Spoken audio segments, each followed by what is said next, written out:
Honest facts, dynamic conversations, and powerful financial strategies that will help you craft a blueprint for your future. Welcome to We Money Talk with the founder and CEO of We Alliance Wealth Advisors, Terry Wheeler.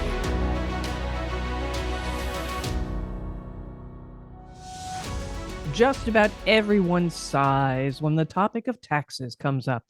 You may think you've done all you can with your tax planning, but as Terry Wheeler points out today, there may be more you can do because it's not what you make, but what you keep that matters. And I love that line, Terry. I'm Patrice Sikora.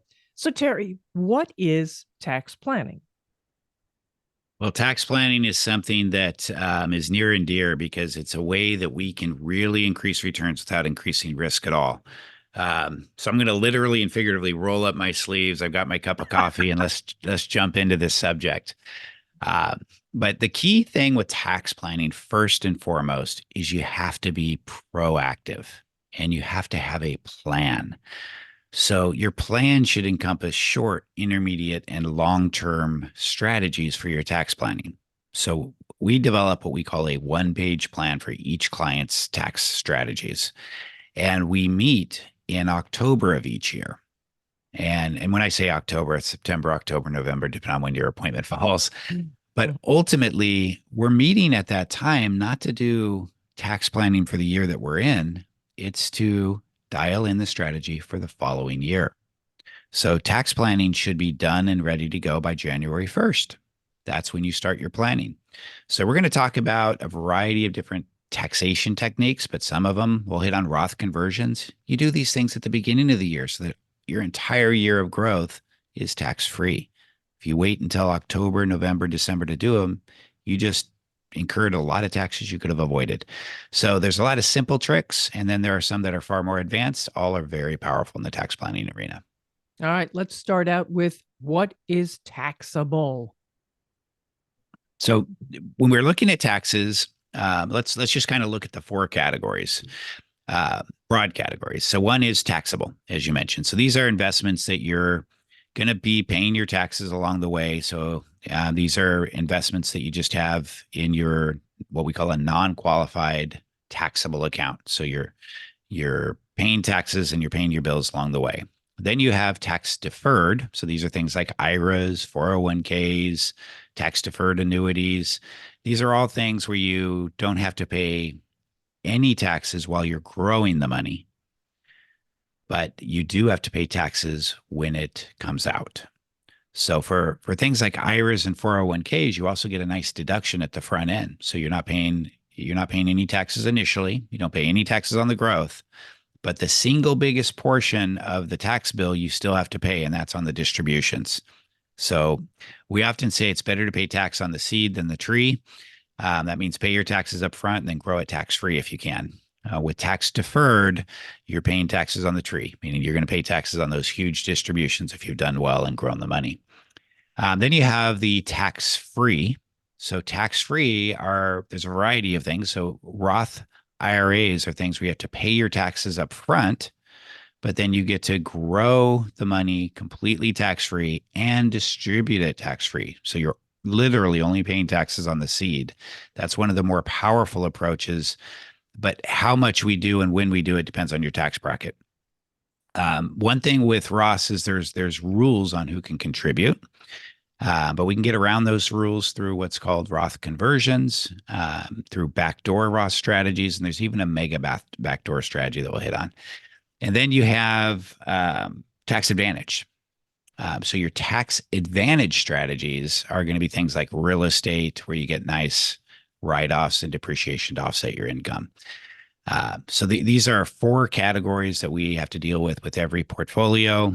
And then, of course, we have tax deductions and things of that nature and strategies there that I'd like to hit on if we have time today, too, that are especially powerful if you have any type of a business where we can show you how to get some really nice tax deductions creatively.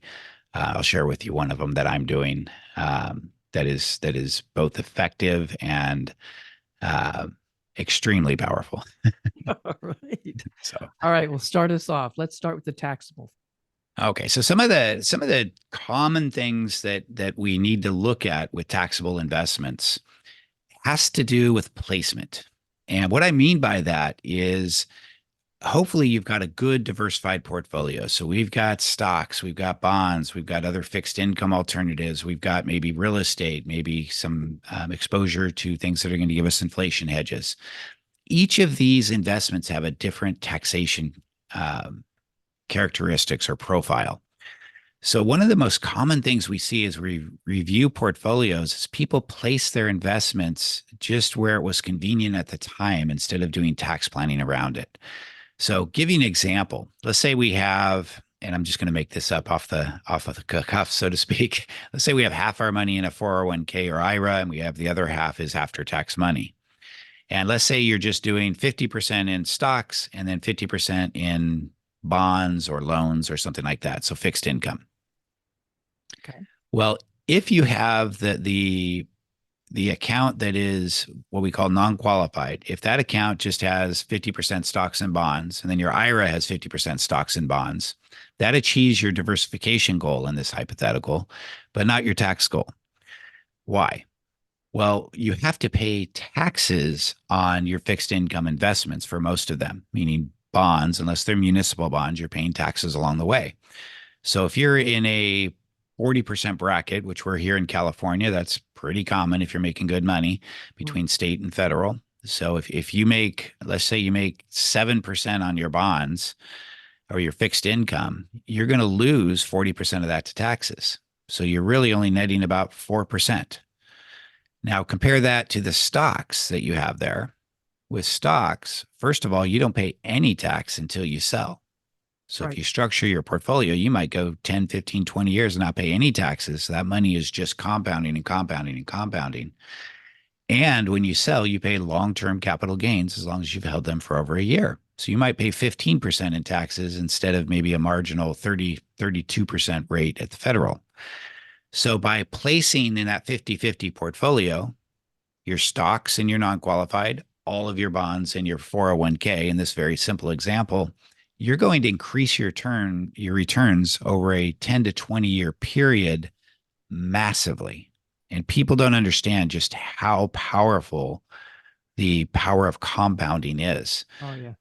But that simple thing is going to both reduce your lifetime tax bill and increase your total returns, where you might be able to retire 5 or 10 years earlier than if you weren't doing that over your 30, 40-year savings career. So that's just a simple thing, placing the right investments in the right areas. Another area where you're paying tax along the way is actually what we'd call a tax advantage investment.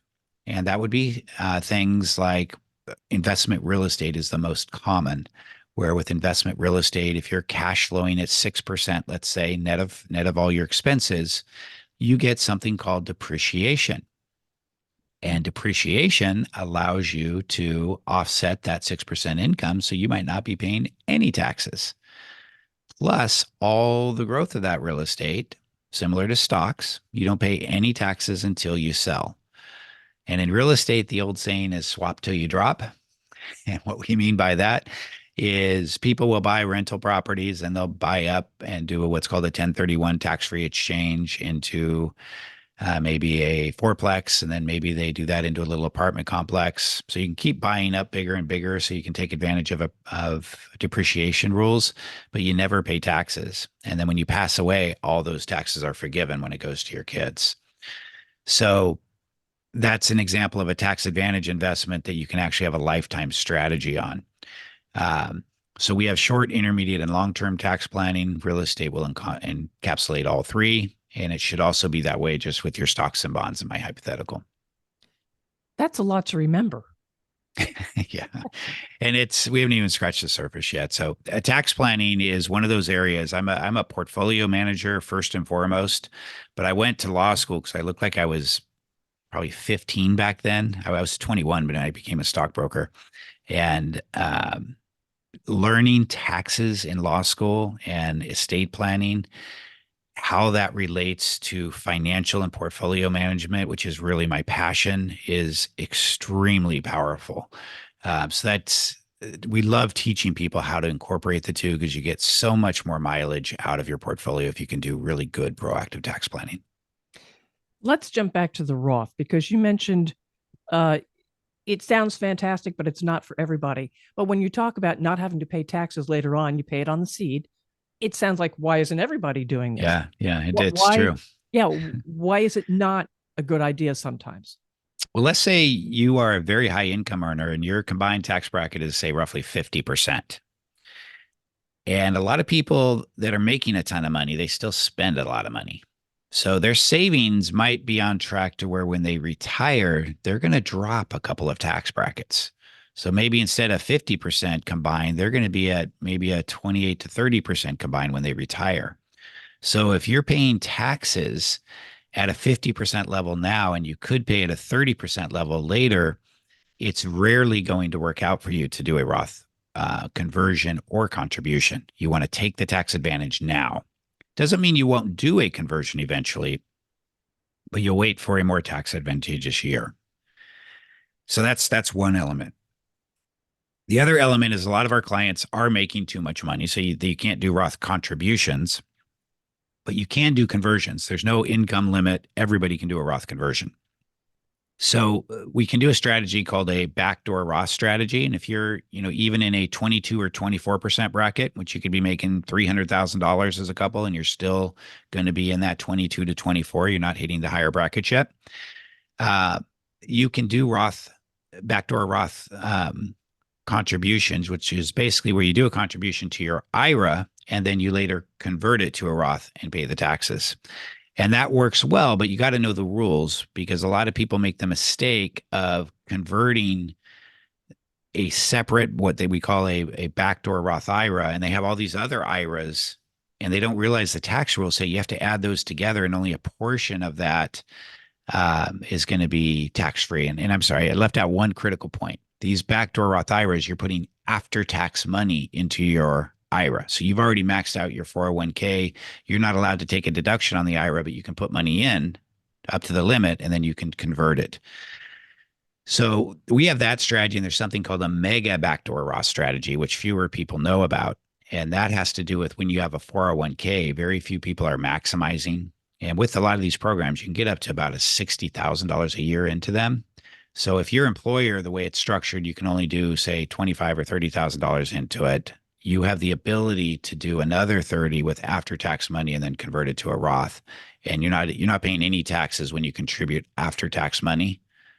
Converting it to a Roth, you only pay taxes on the gains from when it was in there. So it's a very, very powerful strategy when it applies, but you got to have the right set of circumstances for it to work. But that's one that is potentially a great wealth builder over time. And you have to watch, I'm sure, how quickly you do this, because if there are any gains made in there, you'll end up paying taxes on those. Yeah, and you got to be careful. There's something called the step transaction in tax law. And if you do things in two steps that you're not allowed to do in one, too close in time, then they can disregard or combine the steps. So in other words, if you contribute today and convert tomorrow, that's probably a little bit too close for comfort.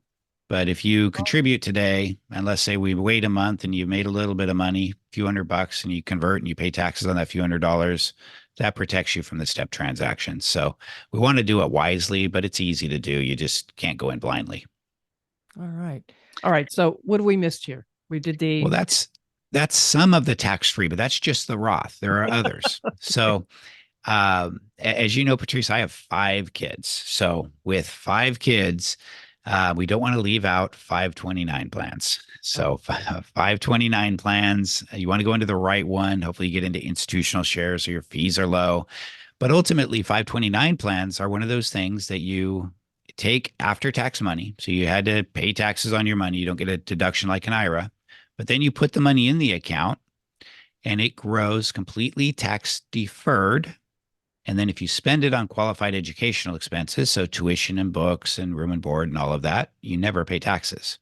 So it functions exactly like a Roth, but it's for education purposes. Now, there are some advantages in the Secure Act that allows you, if you overfund these and your kids don't spend them, each person can go through a process to convert 30,000 of unspent 529 money to a Roth. So that's a tax advantage a lot of people aren't aware of that can really help you seed your own retirement account if you didn't spend it on all on the kids for their education. Now that So Roth can that's be in your name, or does it have to be in the it can be in 529 your name. beneficiaries? Yeah, it has to Okay. be in Okay. the owner of the account, and it's easy to transfer owners. So you actually have some ability to manipulate that. If you want to seed that for the kids, you can structure it so that they get it and that they can ultimately do the Roth conversion. Now there are holding rules and things you have to comply with, but as long as you comply with those rules, you are due a Roth conversion for up to, I believe it's $30,000, but it indexes up, so it might be slightly more this year.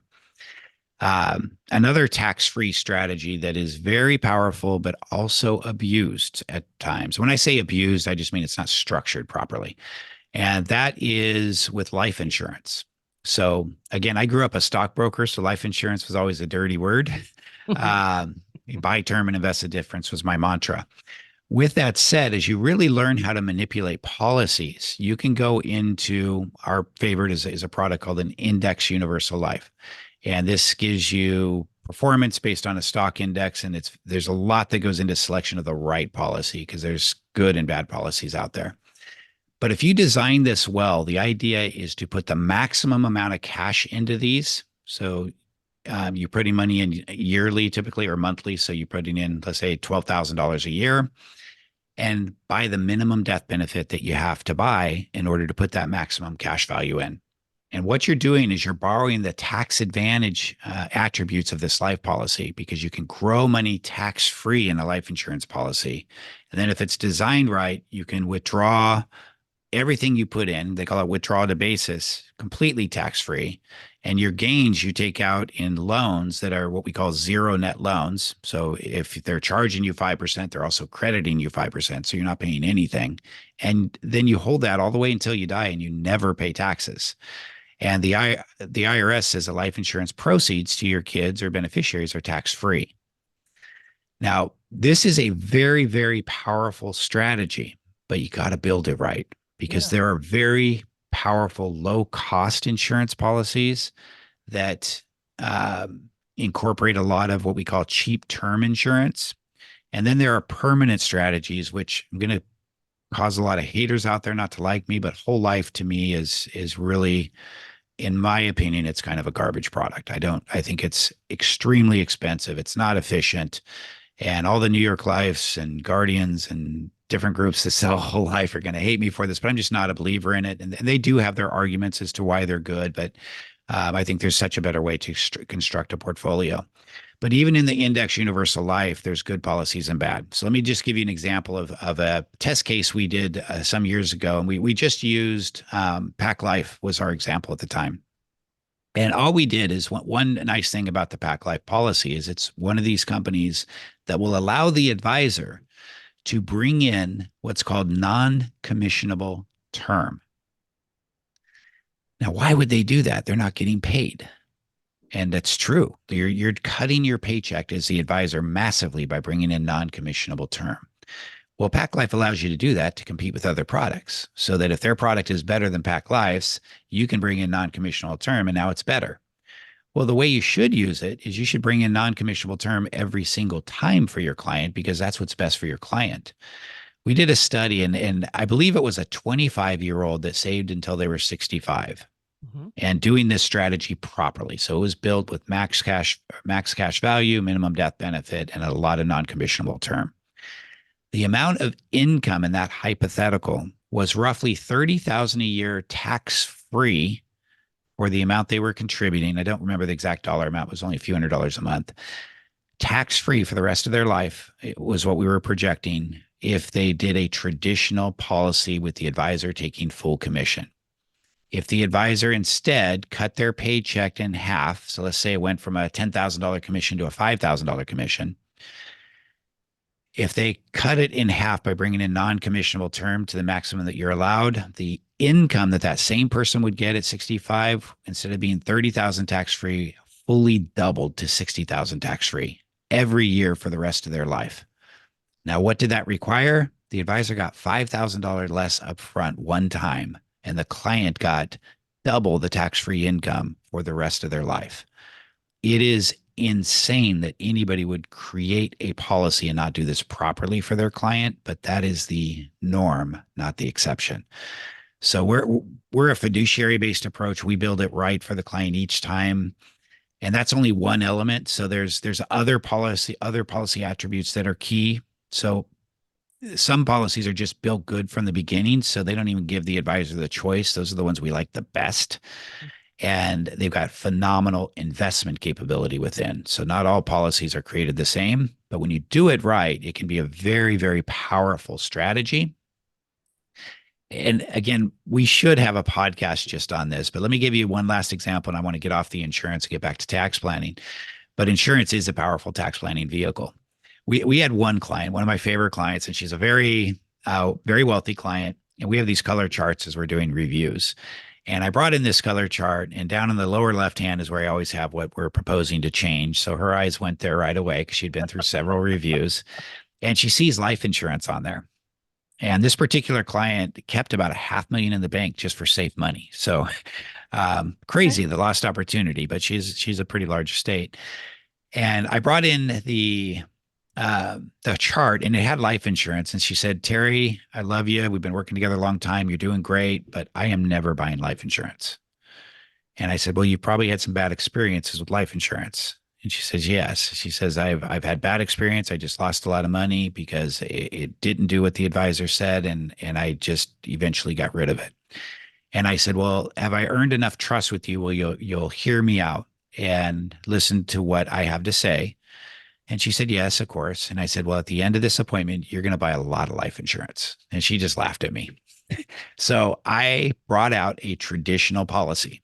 And this person was in her retirement. And the traditional policy, I showed her how we designed the traditional policy to beat the bank account. Not hard to do.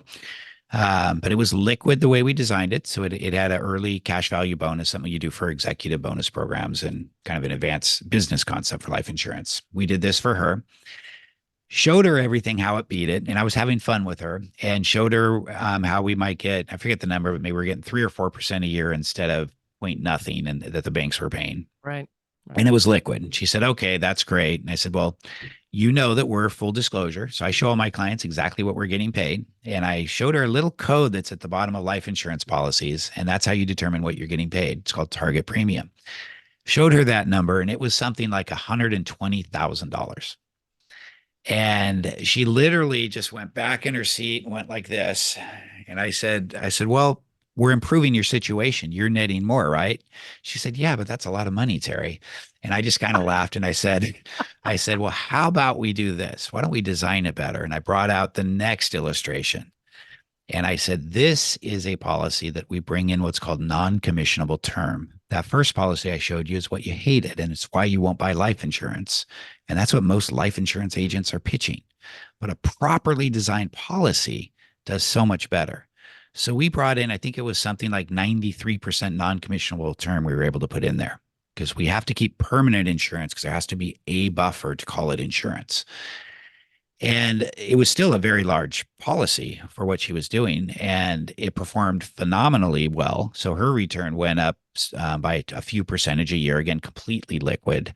And then we showed her the commission, and the commission was still high. I mean, it was like $48,000 or $43,000 or something. And she goes, okay, that's much better. I like that.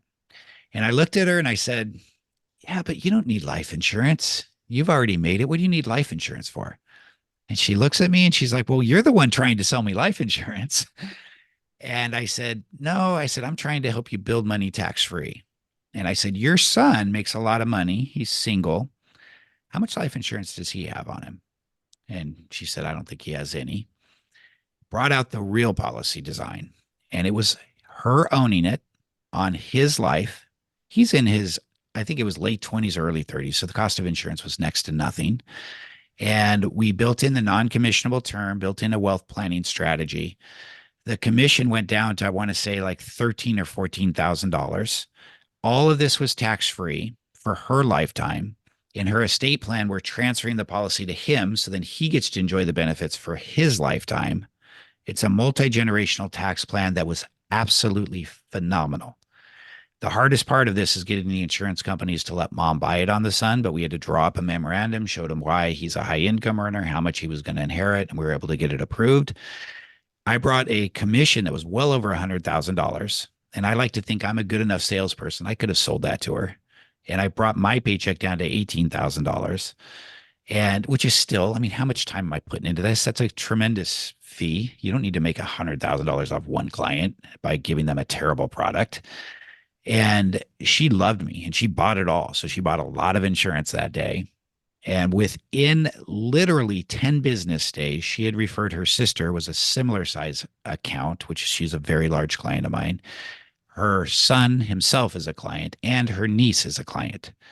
So doing the right thing, I'm not cutting my paycheck. I'm going to make more over the long run by taking care and doing the right thing. But this strategy is so tax efficient. It's amazing for them. So that's a Roth type result using a properly designed life policy. So far more time than I'm going to spend on life insurance, but it is a powerful opportunity when you do it right. But please do it right. Don't do it wrong and pay those large commissions and cut your future in half, because that's exactly what you end up doing. Well, you've got to, first of all, the client needs to understand, which I believe most of us would not. And then you have to have an advisor who, as you say, is a true fiduciary. Truly. And there are a lot of good fiduciaries. We're not the only one. But it is a very big difference. But it's fun to do it right, because you run into somebody. I call it the grocery store test. You run into somebody at the grocery store. You want them running up and saying hi and introducing you to their kids, not looking at you going, "Oh gosh, there's that guy," and running the other way. Speaking of kids, wait a minute now. You mentioned you got 5 kids and you were talking 529s, but you're doing something else with your kids, aren't you? Yes. So this is in the deduction category. So when we talk about proactive tax planning, we're really serious and we're very comprehensive. If you have a business, which I have a business, obviously here, and you guys listening to the podcast, if you opt for any of our materials, you'll probably see these eventually. My kids all work for me. And why do they work for me? Well, it's tax motivated, admittedly, but it also is incredibly effective. So one of the videos we're working on now that will be released soon is the kids are teaching our clients and our prospective clients about tax planning. And the script hasn't been filmed yet, but we've roughed it out, and they're basically saying, "What is tax planning?" Well, you're looking at it. And this is a 13-year-old kid that's talking. He says, "I'm a deduction." Now, how do we do this? And he walks you through the strategy. And the interesting thing here is with 5 kids, the cost of college is a mountain to climb. I mean, let's just say it's, roughly 30,000 a year, 120,000 each. That's 600,000 in costs. So I need to make about 1.2 million to net 600,000 if I'm paying full taxes. That's crazy. What I'm able to do, it's still bad, but what I'm able to do is I have them all working for me, and we pay them the amount that they get a deduction, so they don't have to pay any taxes, and I'm paying closer to 50% marginal rate. So if I give them, let's call it roughly $13,000 a year each, and they have to earn it, so they have to actually work in your business, but they can make actors' wages, which are very high. That's why we like to do the videos. We then put that money in, and I put half of it toward their college, and I have half of it they each put in a Roth. So I'm seeding their retirement for their long-term future, plus I'm saving for college. It's going to allow me to put 5 kids through college for the cost of 3. I will basically cut my costs by 40% for college by doing tax planning. So, and that's just one tax strategy. It's very effective. It's completely legal, but they have to work for your business. But I can tell you, if this video turns out the way we want, it'll probably be the most effective marketing video we ever created, because it's so truthful and so powerful, and it just shows so well how tax planning works. So all these little strategies you bring together, and the goal is to bring down your lifetime tax bill.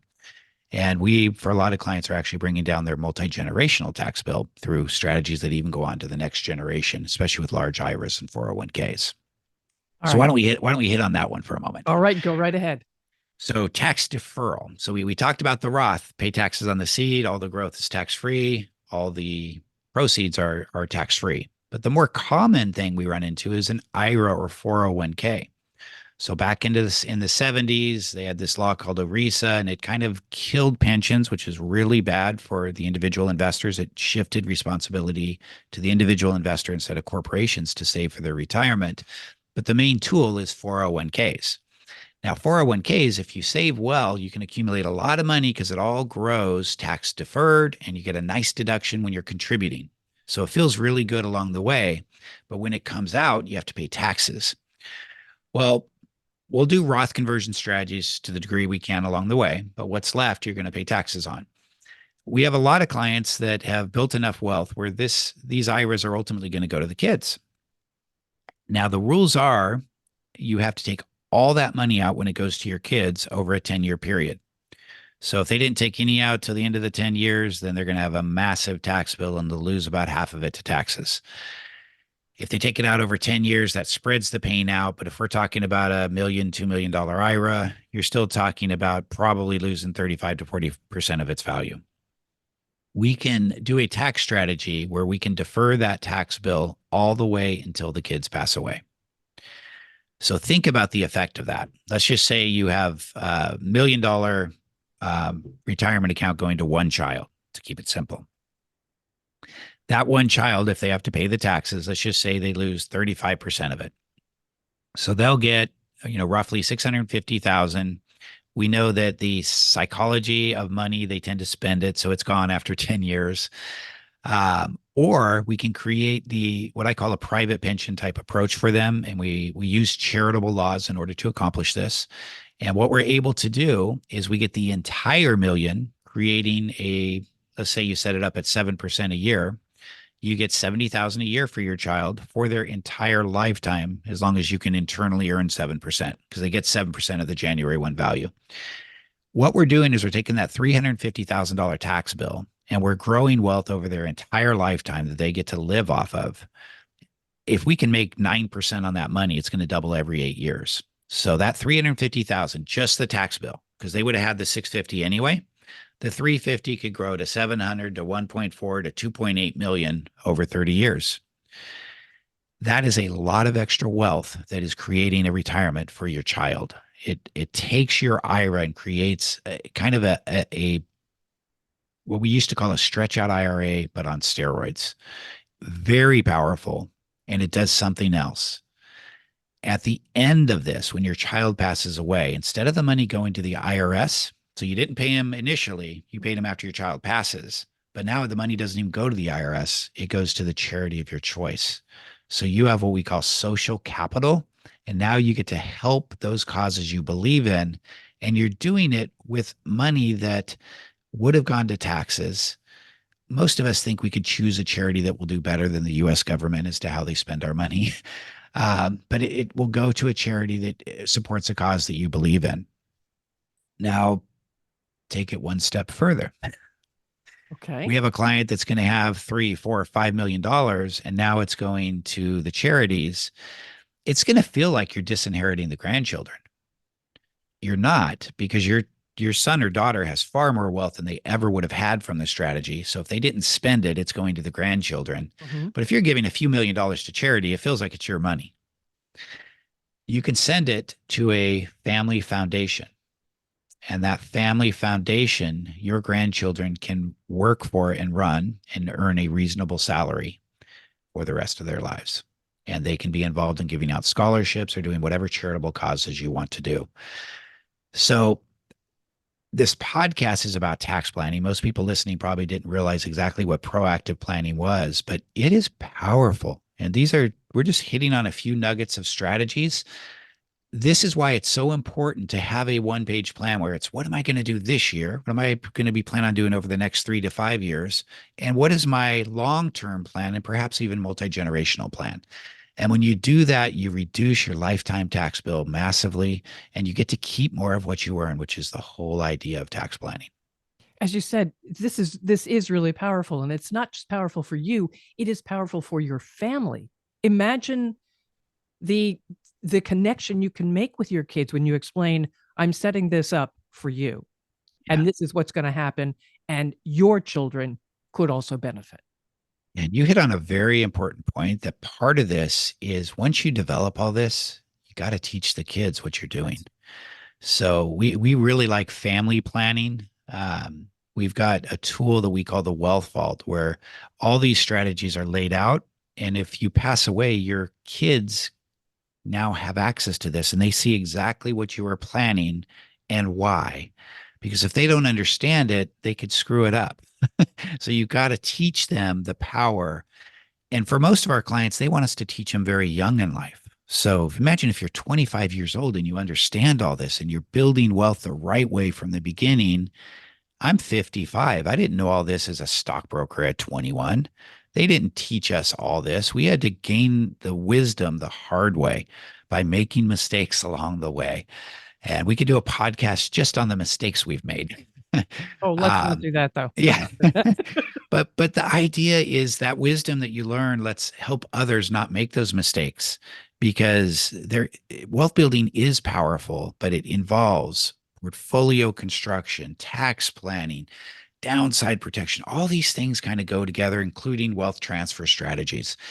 And it's fun to put together. Like, it's a giant puzzle. I really enjoy it. And it's just a matter of, we love to have clients come in and they think we're just another advisor, so to speak. And then they come out going, wow. And I love to give them that wow factor where they're worried about, is this guy really worth it? They come out, and we want to be their most prized employee, so to speak, because if we're not an asset, they should be firing us. And that's true with any advisor.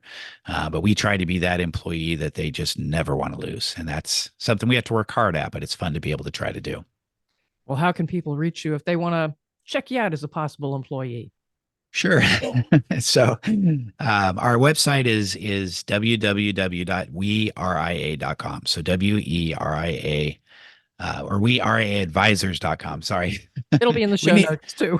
Yeah, we've been told by all the marketing geniuses that we need to change this to be something very simple. So we'll probably do that one day, but that's our website. It should be in the show notes. We'll also try to have a tool or two available for you in the show notes, so that you can kind of read a little bit about this more, maybe even take one of the more deeper dive courses that we have that can really teach you about one or more of these concepts. Oh, no. And then, of course, you can just call us. 916-325-0130 is our office. You can set up a live or a Zoom meeting. We're happy to meet with you.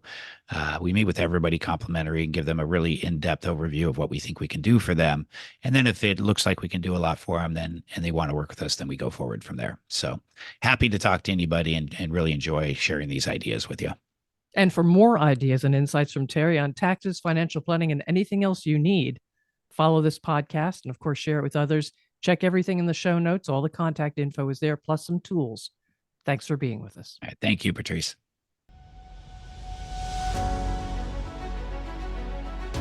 Thank you for listening to We Money Talk with Terry Wheeler.